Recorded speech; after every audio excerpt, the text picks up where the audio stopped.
Hello students, today we are going to see the chapter name Introduction to Trigonometry, exercise 8.4 from the NCERT. Question number 4, sum number 3. We have given that sec A plus tan A in other bracket 1 minus sin A.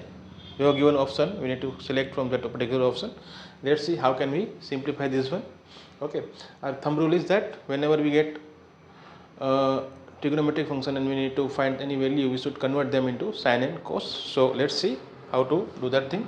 We'll use that thumbnail only. Is equal to sec A. So I am going to write 1 upon cos A plus tan A. So I am going to write sin upon cos A. So sin A upon cos A, bracket over. Second bracket is a 1 minus sin A. So I am not going to change it because it's already in a sin. So 1 minus sin A, because our objective is to convert all the function into sin and cos. So it's already in sin, so I'm not going to touch it. So here I can take LCM cos A. So 1 plus sin A upon cos A, bracket over, and 1 minus sin A. Now you can see here we got one identity, that is A minus B and A plus B, that is A square minus B square.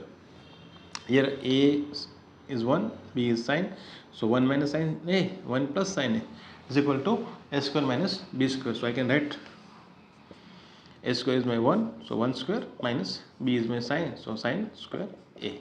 So 1 square is only 1, so I am going to write only 1. So 1 minus sin square A, in denomination cos A.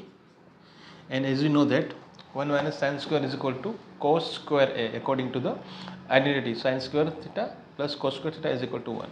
Okay, is equal to, I can say, cos square A, denomination cos A. So I am going to nullify this extra square and this cos A, so only cos A will remain. So this is our answer.